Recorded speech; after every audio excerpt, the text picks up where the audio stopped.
Okay, right guys, today's topic is we are defining the heat exchanger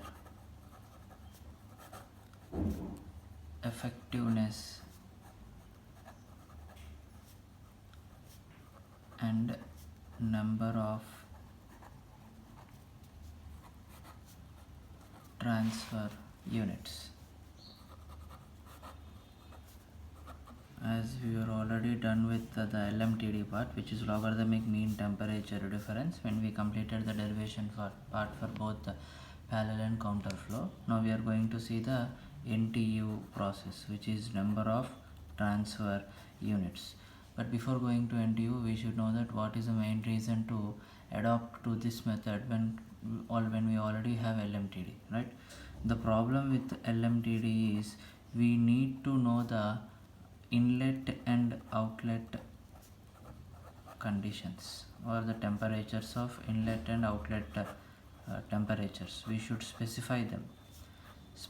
They should be specified. The inlet and outlet temperatures of the heat exchanger should be specified in LMTD.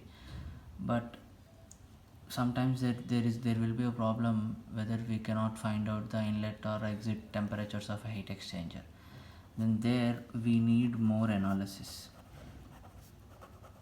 If you are not having any inlet and exit temperatures, we need more analysis to find out those heat exchangers effectiveness. So if you are not having inlet and outlet temperatures, we find out the procedure by using a method. We use a method based on effectiveness of heat exchangers. Effectiveness of heat exchangers, which is proposed by Nuzzelts, and we call it as NTU, which is number of transfer units. So before going to the NTU part, we should know what is the heat exchanger effectiveness is. Heat exchanger effectiveness. How can you define that? It is denoted by a symbol called epsilon. It is equal to actual heat transfer to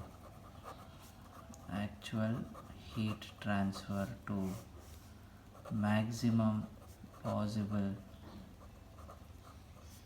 heat transfer. That means the actual amount of heat transfer from hot to cold fluid to the maximum up to the extent at which can transfer is defined as heat exchanger effectiveness, which is Q by Q max, right? We already know that the heat energy balance for heat transfer rate can be given by simple thermodynamic formula, which is mCp delta T. For a hot fluid, you can write as mH Cph. Delta T is change in temperature, which is Th1 minus Th2. Inlet and outlet temperature of hot fluid is equal to mc Cpc for Tc2 minus Tc1. Here we are writing Tc2 minus Tc1 because outlet temperature of cold fluid is high when compared to inlet temperatures. In the place of this mHCpH, we will write a heat capacity or fluid capacity, which is capital CH. In the place of mCCpC, we will write some capital CC. Now the point is, we have C minimum and C maximum. That fluid capacity can be minimum, can be maximum, which might be CH or CC. This is also can be CH or CC. That is what C minimum or CH is meant. Now we know that to have the maximum rate, to have maximum rate of heat transfer,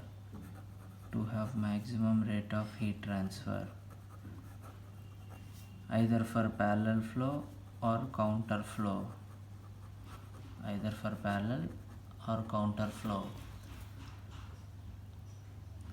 the heat exchanger should occur if the maximum rate of heat transfer for parallel or counter flow heat exchangers would occur if the outlet temperature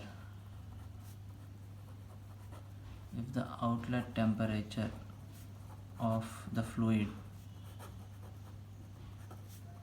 with smaller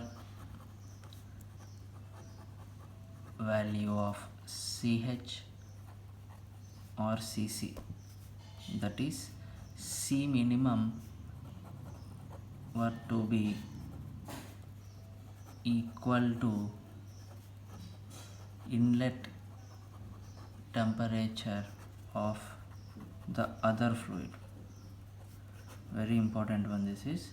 To have the maximum rate of heat transfer either for parallel or counter flow, when it happens is if the outlet temperature of a fluid, you know outlet temperature, right? You will have outlet temperature for hot fluid, you have outlet temperature for cold fluid, with the smaller value of CH or CC. That means hot fluid can have lower value or cold fluid can have lower value. If it is hot fluid, the outlet temperature will be TH2. If it is cold fluid, the outlet temperature will be TC2. Okay, that is the C minimum value were to be equal to the inlet temperature of the other fluid. That means, if take an example, if CH is minimum, that means outlet temperature of hot fluid will be TH2 will be equal to inlet temperature of the other fluid.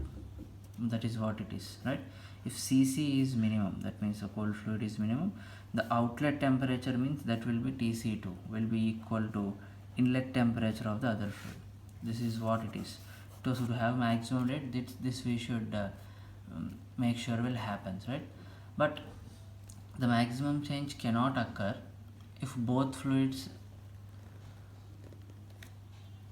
that means if you want Q maximum, right? Q max is equal to MCCPC, CH is there, TH1 minus TC1 or CC TH1 minus TC1. We know this maximum occurs CH TH1 minus TC1, CC TH1 minus TC1. Q max is equal to either one of this will be minimum, because either CH or CC should be minimum for us. I am writing C minimum, then this is TH1 minus TC1.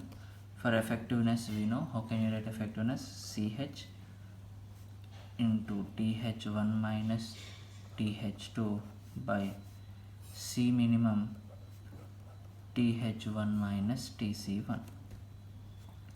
This can be CC also, TC2 minus TC1, because we know what is effectiveness actually. Actual heat transfer by maximum possible heat transfer. Actual heat transfer means it can be this or this for hot fluid and cold fluid. That means that's why I am writing one for hot fluid, one for cold fluid. By this is maximum heat transfer rate, which we find out here. C minimum TH1 minus TC1. You can term this as Q because it is the heat transfer rate, right?